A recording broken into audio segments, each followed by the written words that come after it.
Hi, everyone. Welcome to Oral History Live with Demita Frazier. I am so thrilled to have you all here. My name is Matisse Dupont, and I am the programs coordinator for the History Project. So, just in case anyone is new here to the History Project, welcome. We are Boston's queer community archives. We're dedicated to documenting, preserving, and sharing Boston's queer history. So, if you're at all interested in LGBTQ plus history at all, please follow us on social media. You can learn more about all of our upcoming events and activities. I'm going to post a little link in the chat to our Instagram so you can follow us there. We also have a newsletter. There's a lot of good stuff that we're up to. And I just want to also say, usually I do a plug of because we're fully funded by community donations. I just want to say thanks to everyone because we actually met our year-end goal, and I just want to say thank you to everyone in the world who donated to the History Project this year. We really, really appreciate that. We couldn't do this without you all, and thank you so much. So I without further ado, I really want to just kind of get into this. So on to tonight's event. It is my pleasure to first introduce our host for this evening, Shawn McGuffey. Um, Shawn McGuffey is a member of the board for the History Project, first of all, but also is a professor of sociology and the past director of African and African diaspora studies at Boston College. A native of Lexington, Kentucky, Dr. McGuffey's professional work primarily highlights how race, gender, sexuality, and social class both constrain and create the choices survivors pursue in the aftermath of trauma in the US and throughout the African diaspora. So I'm going to bring Shawn on up here, and here we go. Hello, everyone. Thank you all so much for being here. There's so many things you could be doing this evening, but you chose to be here to spend time with us. And I am really grateful for that. We are very grateful for that. But without further ado, I'm going to introduce an amazing human. I am so honored to be here to do this introduction. Demita Frazier has a JD and is a Black feminist theorist, activist, writer, and a reluctant academic whose work for more than half a century has been driven by steadfast commitment to dismantling the interlocking systems of oppression that shape U.S. life. As a co-founder of the Combahee River Collective and a co-author of the influential Combahee River Collective Statement, Frazier's early intellectual and activist endeavors helped to forge a radical Black feminist politic that continues to inform contemporary scholarship, organizing, and cultural analysis. Rooted in the principles of interdependence and coalition building, she has spent decades of advancing the struggle against racist, classist, sexist, gender-based, homophobic forces that perpetuate injustice. Demita is a nationally sought-after speaker and recipient of many well-deserved awards. Recognized for her lifelong contributions, Demita, along with the Combahee River Collective, most recently received the 2024 HistoryMaker Award from the History Project. And beyond her formidable political work, she sustains her spirit through an abiding love of animals, which I can attest to. She loves my dogs like nobody's business. They absolutely love her. And she also cultivates and prepares delicious food. I am so lucky to have had some of her delicious desserts. But I get sometimes coming home and seeing dogs, and she's here with fruit, with desserts. It's just a joy to have. I'm so lucky to have that. But she also has an insatiable desire to understand nature and all its complexity, and what she profoundly embraces as an unreconstructed bibliomania, a profound delight in reading and learning that reinforces the ever-evolving engagements of Black feminist thought and praxis. So with that, I want to welcome Demita. Thank you, Shawn. I will just say at the top of this moment, before we launch, Shawn is one of my favorite people in the world. So just to say thank you to my fam, thank you so much. And tonight we're dedicating our remarks and our discussion to the memory of Nikki Giovanni, another amazing human being who we've lost to time now, and just rest in power, because she was a poet who, if you could not be moved, something was really wrong with you. That's all I got to say about her. She's just brilliant, human in ways that are so critical to survival. So I just wanted to make sure we said that. So Absolutely. And thank you. you're welcome. You're welcome. So Shawn, please.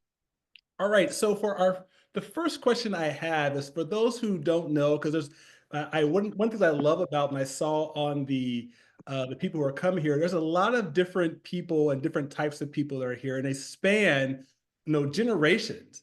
And so some people may be unfamiliar with the Combahee River Collective and just how influential it is. I personally think is the most influential organization at the intersection of race, gender, and sexuality that came out of the 19s and 60s and 70s liberation movements. So, but for those who do not know, can you just tell us a little about the collective, how it started, where it started, and how it got its name? All right. So Combahee, the way it came together was almost magical because it really does embody the frustrations of Black women who were coming out of the civil rights movement, the Vietnam anti-war movement, the Black nationalist movement, and an assortment of other progressive organizations which were prevailing at the time. And as it happens, feminism was also really erupting nationally and worldwide.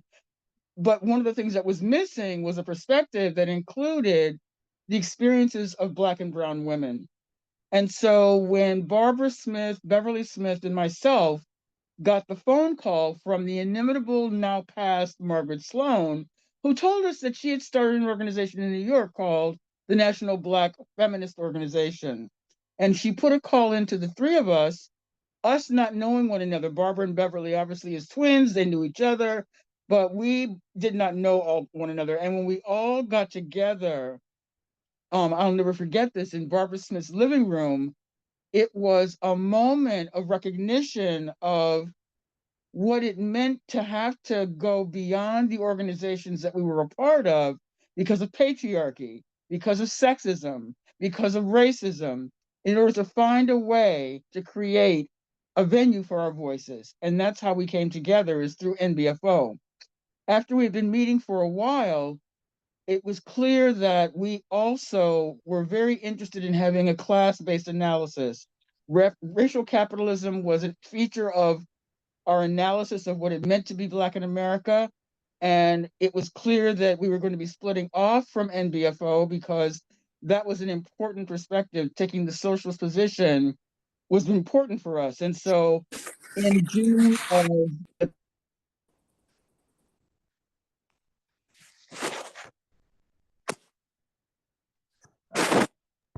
Hold on. Sorry, Demita, you have to unmute yourself. I apologize. I was I pressing the wrong just button. did that. Am I heard now? Can you hear me? I Yes. saw the signals. That's okay.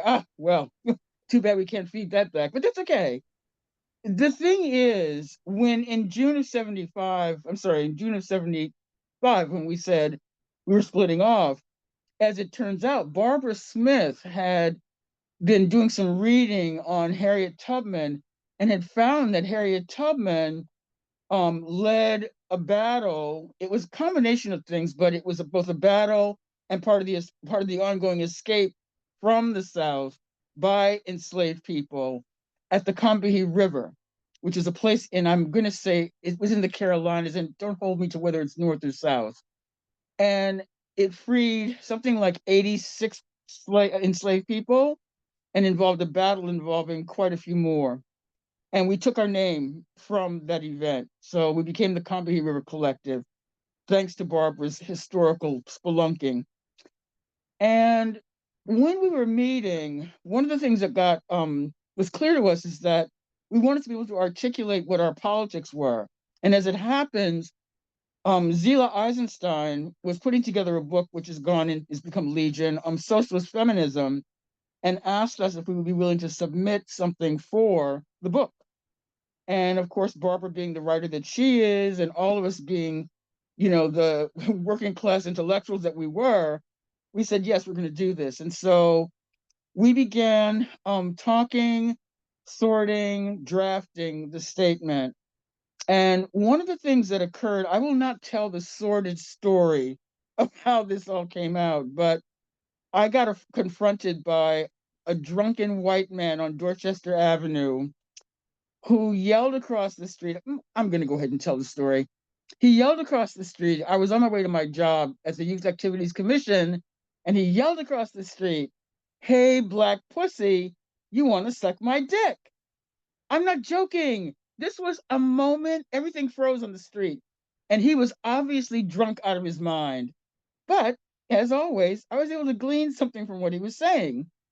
The thing that was always an issue in organizations where patriarchy and male dominance were issues, and then feminist organizations where no one wanted to talk about race because, feminism, pure.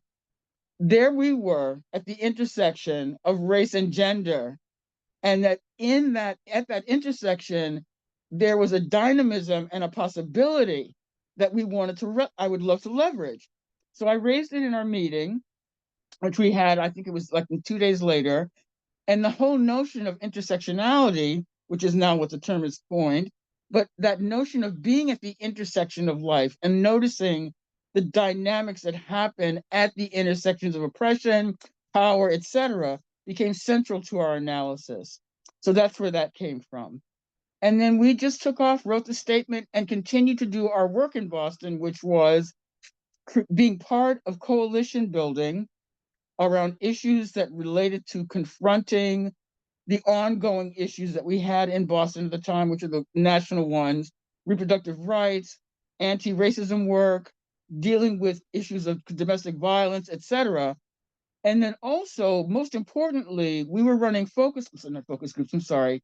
We were running consciousness raising groups with Black women. And at one point, there were more than 200 Black women who were part of that effort. Again, looking for ways to continue to build based around the most important aspects of our identity, power, so that we could be full participants in the ongoing transformation of the Black community and the world at large. So we did quite a lot of that kind of, community building, and continued until we dissolved in 1981. So we were extant for 6 years. So that's Combahee in a nutshell. Shawn? Thank you so much for that. I really appreciate that summation for those who may be unaware of the group, how you got started, and and the influence. So when did you begin thinking about activism as a way of making meaning of the world? I have to say, honestly, I haven't changed a bit since I was 6 years old. And I'll never forget. I believe that. Right? There were a couple of things that sort of clued me in about what it meant to be a child. And I knew by the questions that I was asking and the things that I was interested in, adults kind of would look askance at me like, where is that coming from? And where did you get that idea? And how come you look at it that way? I don't remember a time in my life where something has been set before me and I haven't begun to inquire, well, what does it mean? How does it apply? Who does it apply to? What? 1,000 questions. And I ended up being very aware that there were forces at play in the world that were affecting me I had no control over. One of the most important things was realizing that because in my family we are diverse along racial lines, and that includes my sister, I found myself from a very young age having to confront colorism and anti-Black racism in my own community.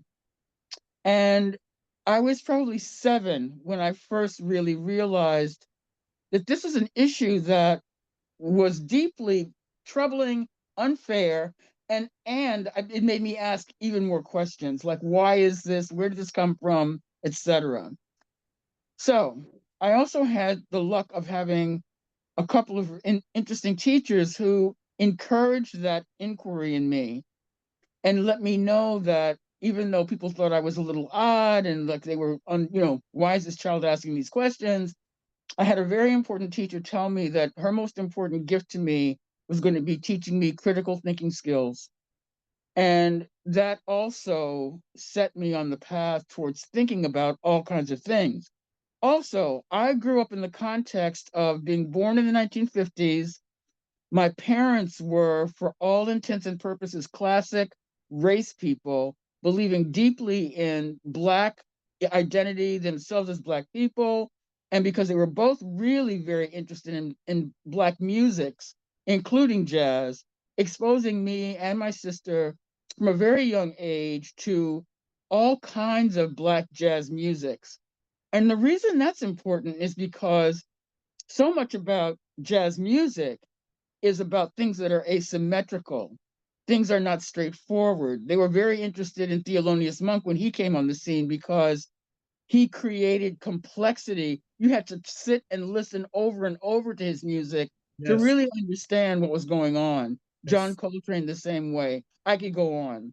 So the combination of having parents who were not political people, but who were philosophically in their own ways, very radical thinkers. They knew a lot of people who were up from the South because they both worked in jazz clubs. My father was a bartender, my mother was a barmaid. They worked in the jazz clubs in Chicago, where all sorts of Black thinkers were coming through.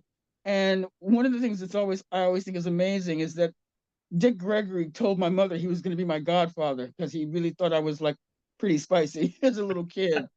Um, so we were surrounded by in the most happenstance way so much of Black thought that was happening in a city like Chicago, which, by the way, I am a champion of Chicago. Everybody who knows me knows that because of the dynamism of the African American community there.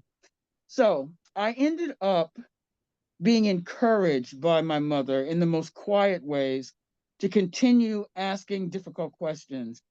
I really and encouraging my own intellect. It wasn't like you should read books. I was a bibliomaniac. As soon as I knew what a book was, I was ready to be involved in books. And I remember also my mother being very fierce about the importance of being yourself and being true to who you are. She used to say, there's only one of you. You have to be you. You have to be profound. I mean, just so many ways in which, in subtle, non showy ways, they gave me the gifts of being in a certain sort of way. And I think the other thing that's very interesting about having been raised during a time that was politically dynamic in Chicago and across the nation and the world, in fact. And then for some reasons, I don't know why we little kids thought we could have these conversations, but we did. My best friend and I would talk about what's going to happen when Nixon becomes president. Doesn't sound like a good idea. He sounds like he's going to be a problem. I mean, again, not having those barriers, not having any sort of, you should think a certain way, you have to be a certain way, was very freeing and also supported my own development. I guess I think that answers the question, right? absolutely. Yeah, and you brought up so many important points there. One, the importance of mentorship, right, and having someone believe in you and encourage you to see the world differently. Because oftentimes you're not encouraged, especially as a child, to be brave enough Right.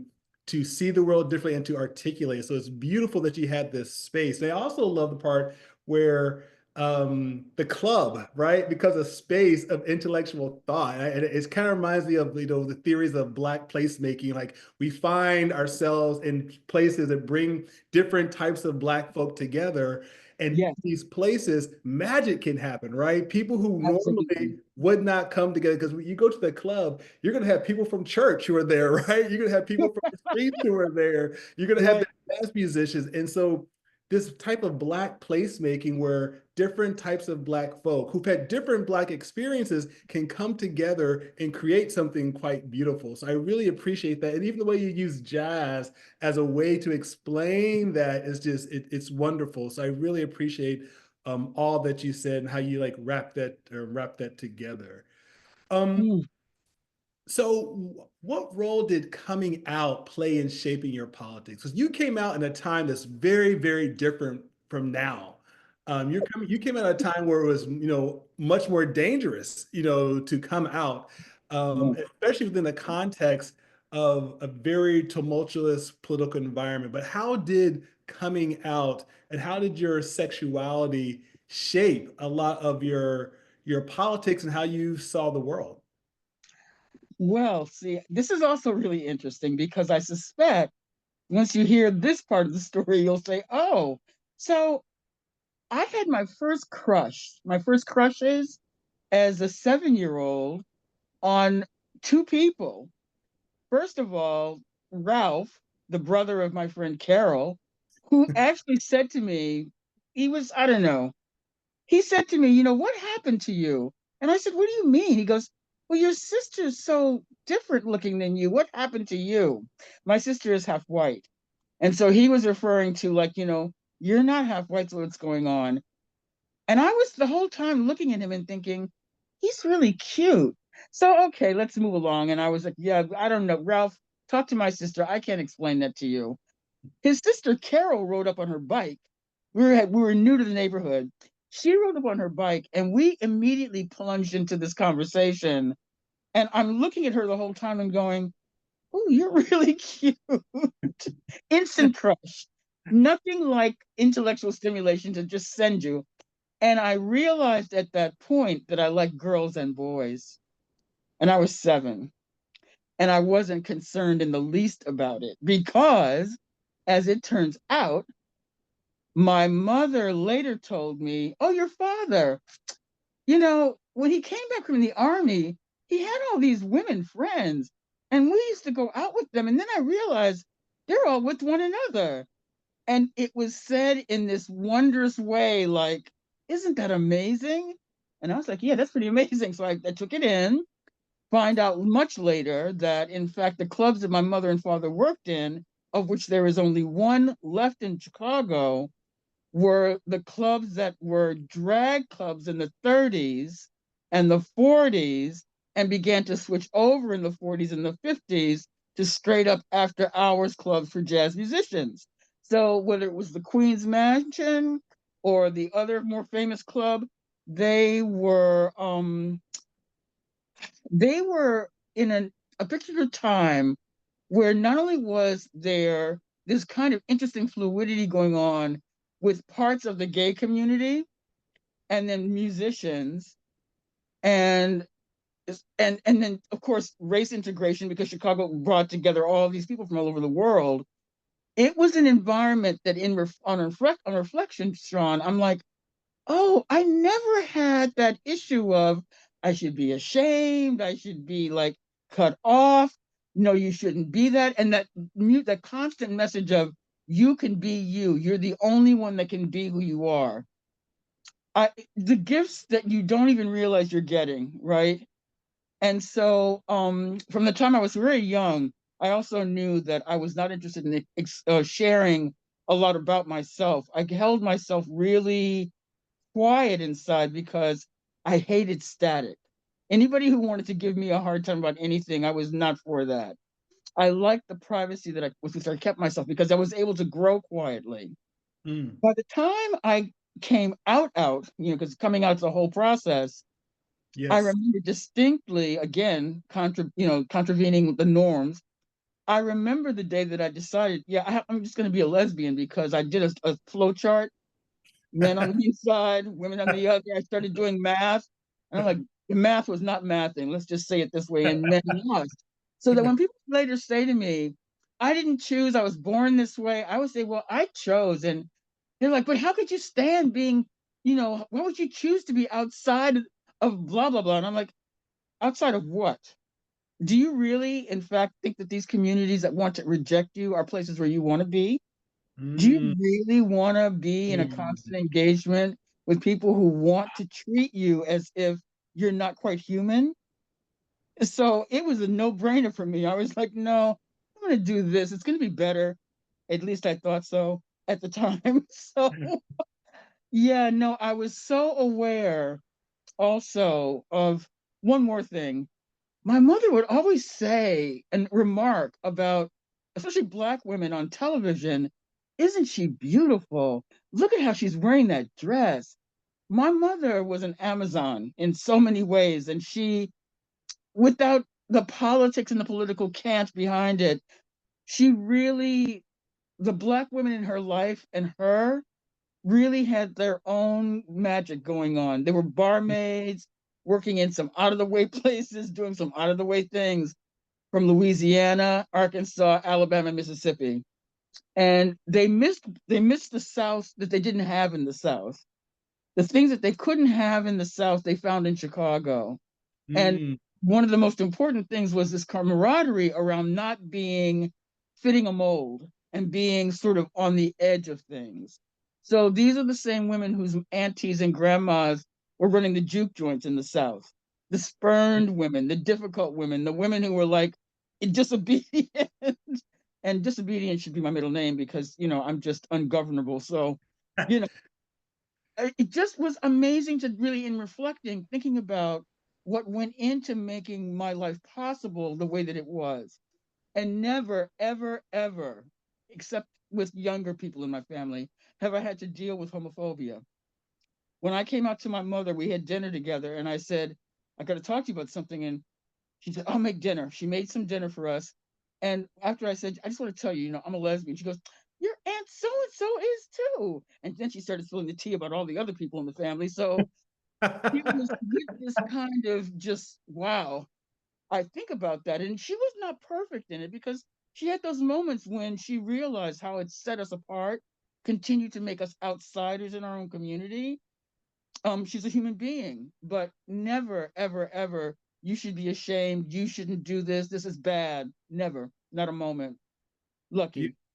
that is lucky. It's a very beautiful moment. And I love the way you talked about this idea of being ungovernable, right? Like, because like even that language of being ungovernable suggests there is someone trying to govern you, right? And so to me, the beauty of Combahee and Black feminist thought and is this idea is in those ungovernable moments where like the most beautiful theory comes where you learn Yes, how to enact change because you have to, if you're ungovernable, you have to learn to navigate amongst the governed. And that's right. that's where I think real theory can be formulated and to be really thought out. And I think that's what Combahee really did was here were these ungovernable women, right, who were Black, who were lesbian, who were socialists, and Right. refused to be governed. And all of everything that came out of that has been so wonderful for so many people who probably don't even realize just how important your ungovernability was for their own liberation today. So thank you for all that you've done and the work that Combahee has done. So, so as I'm sure you know, the world is changing rapidly, right? It is going to be continuing to change rapidly, particularly under the new governmental regime that we have coming in next month. But where do you see radical Black feminist political theory and praxis evolving in the near future? And what, if any, impact do you see those politics having on the evolution of the LGBTQIA plus communities? Wonderful. All right. So we've acknowledged the dire situation we have found ourselves in. I think like having lived through a few of these eras now, and each one, either each one more complicating and problematic. The one thing is, it's this time gives us that impetus to really begin to say the things that have not worked really have not worked. So let's actually think about taking some steps towards the things that have worked, like a certain set of radical politics that has highlighted survival, transformation, a belief in a kind of a way of being with one another that is non-toxic, that is moving toward interdependence and moving towards a model of really from the environmental, ecological perspective to the political, to the sociological, all of it, really, really, really spurning white supremacy and Mm. spurning all of white supremacy's children. All the children, yes. Right? and giving us an opportunity, I think, in so many ways, to then connect to people. Because one of the things about this whole regime change is that people who have not been in contact with one another are back in contact with one another because they've been able to lay low, get older, do what they're going to do. But now they're like, oh, we've got to do this all. We got to go again. So there's been this upsurge of energy, at least in the communities of people that I know. And I actually want to say hello to somebody who I saw chime in. Leslie Kay, I can't believe that you're here. This is awesome. We worked together in legal services in Boston when she was a law student and I was a paralegal. Just a wonderful human being. In any event, we are being able to be reconnected to people like Leslie, to other people, because of the dire situation we find ourselves in is wonderful. So how do we leverage that energy is my question.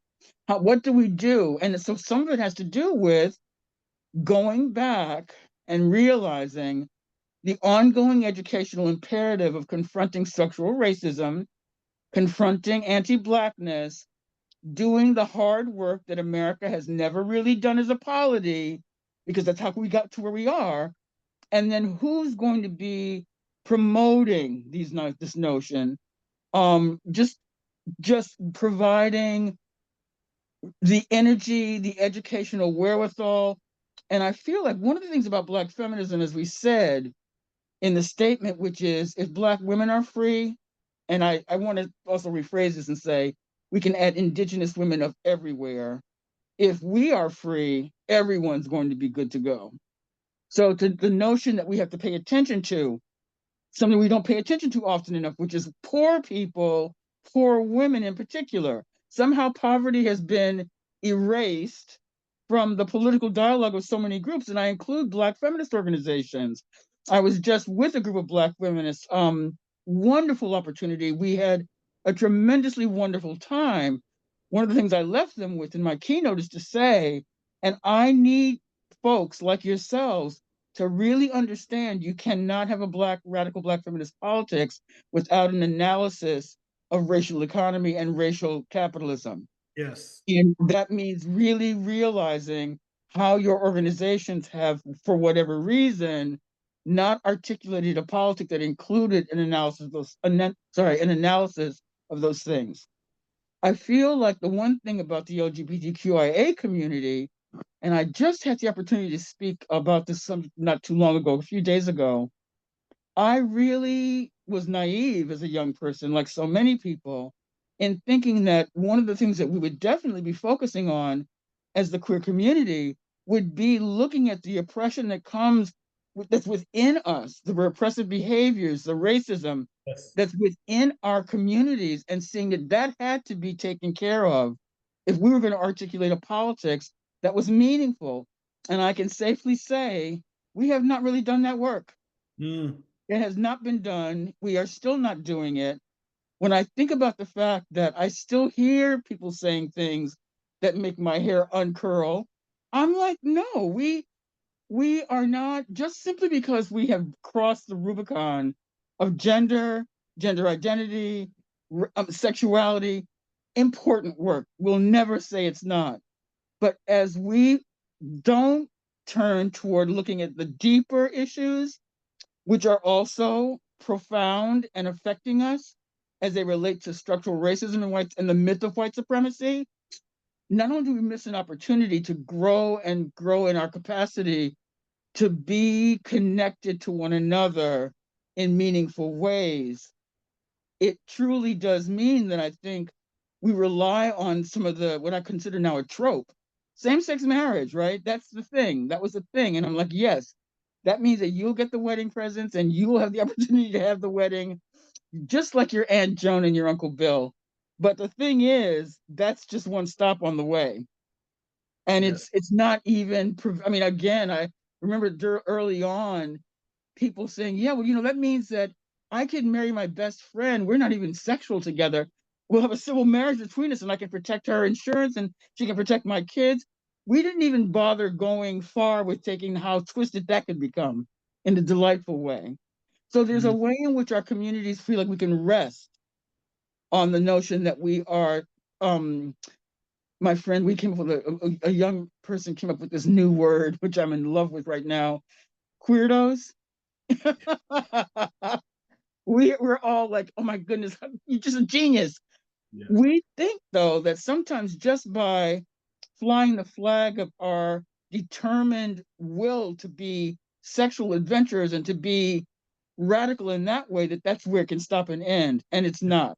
No. That's not it. So I feel like that's part of the charge for now, is for us to see, how do we mine our already existing structures that provide us with some signposts of like the things we should be focusing on, and also getting more brave. That's the thing about this election that's so interesting. People are like, I didn't know that many people in my family were racist. And you should, one woman, I said to her, you should have called me. You should have called me, because I've been to the picnic at your house and I can tell you, unkosher. It's obvious to anyone who really wants to see it. Yes. So. Yes, thank you for that. And again, some really important nuggets in there about how, we can't stop the analysis at the one level. It has to be multi-layered. I think, again, going back to the Combahee River Collective Statement, like it can't stop there. I oftentimes think something that does not quite get the import that it deserves when people talk about the statement, and then when I teach the statement, is the socialist part. Like, I think the people, they get the race part, they get the sexuality part, they get the gender stuff, but they don't get, like, to me, the socialist part was a critical part of the statement that I don't think quite gets the due that it deserves. Mhm. So thank you for talking about, like, yeah, we can, get married, at least for now. Who knows what the future may bring, but like, even that, certain people may get married and they won't get the presents because their family and friends can afford to give them nice presents, right? So like, even that needs to be part of our analysis on this very multi-layered front. So thank you for bringing that. So should we open it up for questions now? Is that a good time? That would be great. Okay, yeah. Hi. I'm coming back up. Hi. Just want to say, really, again, Demita, wow, thank you so much for being here and sharing your like wisdom. You are such a shining star of brightness in this world. Like, we are so, I just want to say, we are also lucky to get to listen to you say anything about anything. Like, cheapers. Sorry, not to toot your horn, but honk honk, but so hi everyone, I'm here to help facilitate our questions. So if anyone has a question they'd like to ask Demita, or Shawn too, please feel free to raise your hand and I'll bring you up and kind of facilitate this, or if you'd like, you can also ask them in the chat too. So we'll just give everyone a second to think about their questions that they've got. And I'm going to ask a quick one while we're here. Demita, if you could go back and make any edits to the Combahee River Collective, what would you add to it? To the statement or to the organization? To the statement. Just, I mean, the statement is such an iconic piece of literature. Yes. What would you add to it what would the 2024 edition include? So that's really a great question, Matisse, because even in the writing, I realized that, you get caught up, the ideas are really good, but you're not. Later, I thought, when we said that if you use Black women as your rule of thumb, and we deal with the oppression against Black women, everyone else will be free. And I actually don't think that anymore. I feel like it's a panorama of oppressed women and oppressed people that we need to be thinking about when we talk about the possibilities of transformation. We cannot have a conversation about oppression in this benighted country without bringing up the situation of Indigenous women. And when people start talking to me about reparations, I'm like, if y'all aren't talking about reparations for the original peoples here, we're having a short-change conversation. What are you doing? So I think that would have been useful in terms of understanding, in spite of the nature of the relationships between enslaved Africans and Indigenous people in this country, we have a history between the two groups that can be very revealing and very helpful in terms of understanding how we're going to approach transformation. No one can be left out who was critical to the formation. No one. I also think it's interesting because we really felt strongly as lesbian women, and some of the women in the group, like my sex, are bisexual. Some of the women in the group were even asexual, but we didn't call things then that way. The idea that we were not going to be excluded. You were not going to do to us that you did to Bayard Rustin, that you did to countless other queer people who had given their life's blood to the larger community from which they came. And so we started out at the very beginning making that perfectly clear. And of course, it created some issues. People, without having social media, found ways to push back and, try to treat us with disrespect. But if you know me and if you know the other student, the Barbara Smith, Beverly Smith, and many of the other women in Combahee, it's like, we're not doing that. You can try. You can try that if you want to, but it's not going to be cute.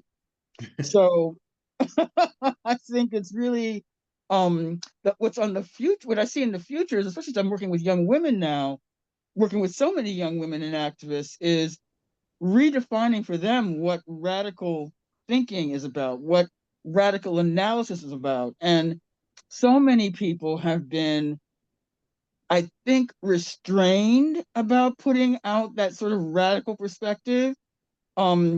To be continued as a conversation, because I'm having some very serious conversations right now with two particular groups. And it's fascinating to me that people have this notion that somehow they don't have to have that analysis. And I'm wondering why. I blame integration, by the way. There's a way in which when we left our all Black communities 2 generations ago, 3 generations ago, we took on some of the coloration of white cultures. And the idea that you can be tired, that you're exhausted, you don't have time for all of this, you just want to have some joy and fun in your life. I'm like, dial it back to 1820. People couldn't have fun like that. And we really can't afford to have it right now. There are ways in which we have, as a Black community, become splintered, intellectually splintered, relationally splintered, so that we're not responding to the current crisis in the way our ancestors would be like, what are you doing? Pay attention. Things are not that great. Things are really problematic and they're going to get worse for everybody. Feel me? Yeah. I feel you. Thank you for sharing that. I have a question here in the chat from Bing Broderick. Bing says, Demita, I love your love of Chicago. What do you recognize in Chicago that you helped to define who you are, and how does it feel to be back there after many years away? So, first of all, thank you, Bing. You know my love for you. Anyway, what's really interesting is about the hybridization of Black folks who came to Chicago. So we really are Midwesterners. We are. We also are mostly Chisisipians, and that's what I am. One generation born outside of the South, bringing in the mother wit, the brilliance, the analysis that comes from having lived in one of the worst states for Black people in this nation's history. And there is a mental toughness, but a gentle heart that is Chicago. It's not as if we don't have issues and problems. We are multiple Black communities now because the African diaspora is here. We are multitudes of Black people over at least my lifetime. And it complicates richly the story. And it's still upon us to think about how to leverage that diversity, to have it be something meaningful. And with what's happening with immigration and undocumented Black folk, there's a lot of ways to react to that. And we've got plenty of conservative Black people in the city who really take the position of certain other groups, which shall not be named, around this whole notion of what it means to be undocumented. But if we are not careful and we do not, those of us who understand the nature of immigration, the nature of what it means to have to interact in a deep and profound, respectful way with people that are just trying to survive and live, we're in trouble. So I feel like one thing about Chicago that I'm really loving is being amongst so many people who are having the same sorts of ideas and thinking about the same things, not simply saying, no, we don't want immigrants here. And believe me, we've had, was it 300,000, I think, second to New York only. And that's it's just an important subject to add on to the fact that we are still suffering from redlining. Segregation is still a reality. There are still so many aspects to the way the economy functions and racial capitalism functions in this city. We have a lot of work to do, but there's also an incredible amount of like just beautiful energy, really, really beautiful. So I'm looking, I'm reading, by the way, while I'm talking, I'm trying to read quickly the things that are in the chat. Are you monitoring those questions? I am monitoring them, and I'm ready for the next question if you are. But I also, your waxing on Chicago is fantastic. So I didn't want to stop you. Do you have any other thoughts on Chicago before we move to the next question? It's a love fest. Yes. Okay, so Nancy asks, what groups are you currently working with? I'm looking at a couple of different things. There's an organization. So I have this fixation with urban gardening and with food security and food sovereignty. And Chicago was where I got my start as a community gardener. And there are so many projects that are coming on board and have been on board here that relate to making access to healthy food central to community. So I'm looking at and trying to figure out how I'm going to fit it in, like how I can worm my way into a couple of organizations that are doing precisely that work. And I don't have a list of names. I really wish I had been thinking about this, but Elevated Chicago was a group that is looking at the possibility of creating micro villages, housing, low-scale commerce, and community gardening along the elevated train lines on the south side. So you would have these micro communities at each stop where if you got off there, you could get your veggies, you could buy your quarter of whatever, you could grab a cup of coffee and then make your way home. Brilliant idea, just brilliant. So I'm looking at that. I grew up part of my life in Inglewood, which is a South Side Black community, has been for generations. Lots of exciting things going on there, including a huge gardening project. So I'm trying to figure it out bit by bit. That's wonderful. Yeah, that's what a great solution to like food deserts of just, it's brilliant. Like Yes. put it at the train stations. Like, why didn't we think of that already? Like, that's amazing. Roxanne has another question. Thank you. I'm wondering if you can reflect on what you think is sustainable for decades, balance between work, paid and activist work, and etc., and then rest and joy. Like, how do you balance it? I mean, you really have been at this for a long time, I'll add. Like, and you do have this like energy and light. How do you balance this? It's really phenomenal to see. I gotta tell you, so when I think about how the economy is functioning right now, and when I say right now, I mean the last 25 years, that you have to be a slave to the rhythm of making money just to have a roof over your head, that the cost of living, and I'm not talking about the eggs, oh my God, or food in the store, I'm not talking about that. I mean, what kind of time you have to devote to other kinds of things that don't relate to putting food on the table and a roof over your head.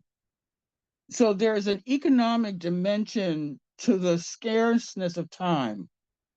And there are a lot of things that are going on with regard to housing. And there's just a problem with the way that we have not figured out how to uncouple a section of the housing market that is not profit driven, so that people can have an expectation that their rents will go down when somebody buys the property, because they are not interested in scalping and scraping your money away from you.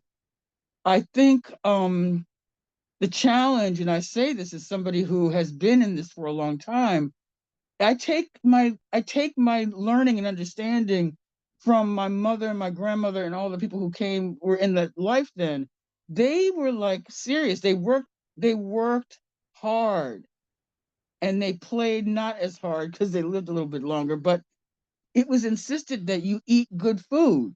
you need fuel to run the body. You don't need commercialized food. You need to understand what it means to both grow it and eat it, and cook it and eat it. You need to be able to sit down and have a meal and not grab things at the sink and, microwave something and call it a meal. Not that there's anything wrong with that. But I think there's also, we don't have as much interdependence as we once did. So when I hear people who have to deal with spending like many thousands of dollars for childcare, it's like, screw that. Create in your community a little childcare network where the person actually gets money, real money, the money you'd be giving to some corporate person, to deal with the kids and help them get the kinds of training and education that they want to be good caretakers. There's just so many things that we just accept as sort of, this is how it is. And some of it requires, like, taking the time to make less money if you can, taking the time to, understand, if you want to have balance may be difficult to achieve. But if you want to have in your life the things that you need to keep breathing fully and moving forward in this world, some of it's going to be what you eat, some of it's going to be how you play. And, Shawn will tell you, I feel like serving animals has saved my life. Just being the best possible caretaker, loving them, being with them. Blood pressure goes down. You feel better. I mean, it's, for those who know about the animal thing, I don't have to go down that road. I mean, it's right. I'm looking at you, Matisse. I'm like, exactly. I'm just thinking my dog is with my mom right now, and his presence makes my life so much better. I know exactly what you're talking about. Exactly. Same. Yes. Oh, yes. Shawn, I heard that. We have another question in the chat. I would like to, but before do you have any other things about balance that you want to say, Demita, before we go to the next question? Oh, also, I would suggest that people start doing more things that don't cost money. Like the way also we create these crazy economies around wellness, health. Take a walk. Walking is free. Get a pair of simple shoes. Walk in the world. Do garden. Be on the earth and do things. And you have to be a perfect gardener. Just start and play with the soil and learn that you put a seed in and suddenly you've got Swiss chard and you're like, how did that happen? The smallest things that can give you joy are typically things that don't cost money. And learning how to really recognize that you need to maybe do some more simplification and not trying to commodify every single healing art and everything. It's crazy. We have to do more things that uncouple us from the raging of late stage capitalism. So that's it for me. If you don't mind me jumping in real quick, just as something I've observed, being lucky enough to spend a good bit of time with you, this is something I've learned from you, just being in your presence. Like, even when you're doing the work, when you're in the grind of doing serious liberation work, you're doing it while you're cooking. You're doing it, you're doing it while you're listening to music. You're doing it like, and then you're doing it and you'll say something madly profound, and then you will go off and say something madly hilarious and then come back. And so what I've learned from you is that if you're truly dedicated to this liberation work, it's being able to do liberation work and joy simultaneously. Because I've seen you when you're cooking, you're in your element, you're doing your thing. Mm-hmm. So we can have deep, meaningful conversations, plan protests, plan the future, while at the same time making a meal. And I think, and then after that, going outside to play with the dogs. So I think there's a way in which you navigate the world where you really intersect this idea of liberation work with things that bring your blood pressure down at the same time, right? Exactly.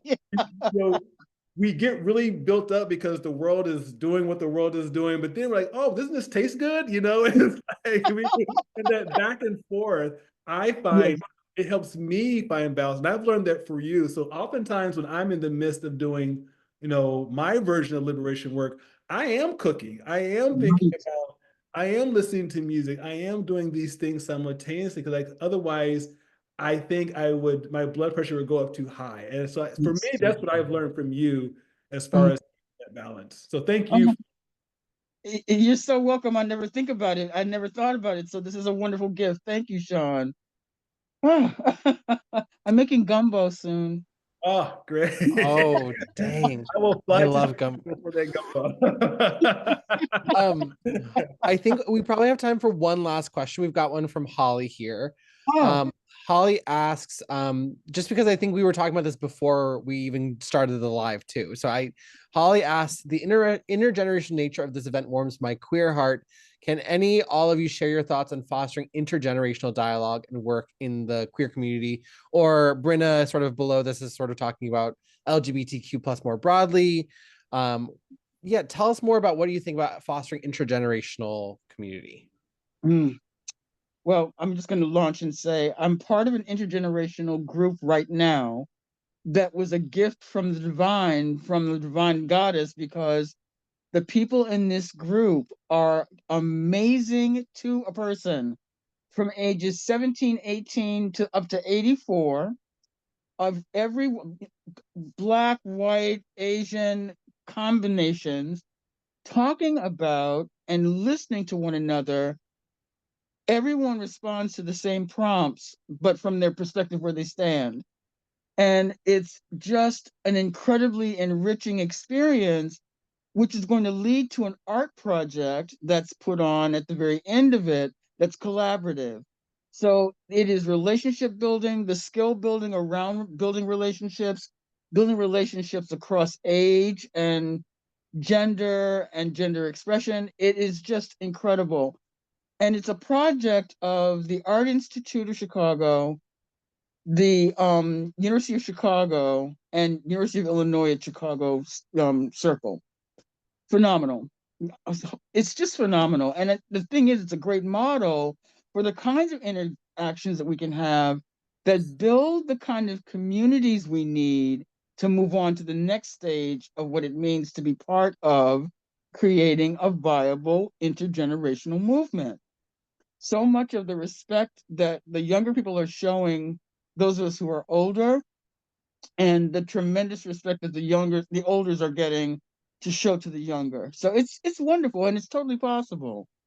It does require focus. It's nice that it's got some resources attached to it, but the idea that we can and should be doing this work, because when young people ask the question, how do you stay in this work? How do you stay focused in this work?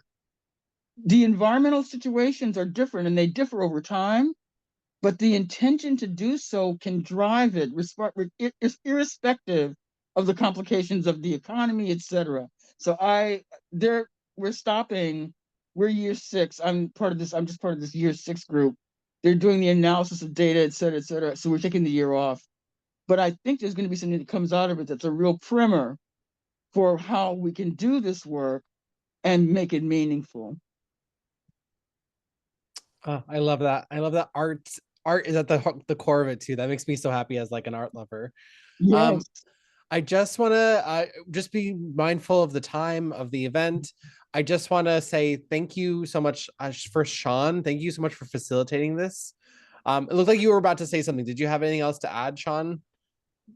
I know time was up. I just want to say, I personally, Demita, you know how much I love you and adore you, but just personally, like I always tell people, when they say, "Oh, you know Demita Frazier," and I was like, and I'm so thankful for you because it's you as in the work you've done with the collective and the work that you've done just personally for me, like you are the reason I am able to live as free as I am today. You and the work that you do, like as a Black queer person in 2024, I am eternally grateful for the work that the collective has done, but also you as an individual has done for me to just be able to live as free as I am as a Black queer person. So just personally, thank you for the work that you've done for our various intersecting, overlapping communities.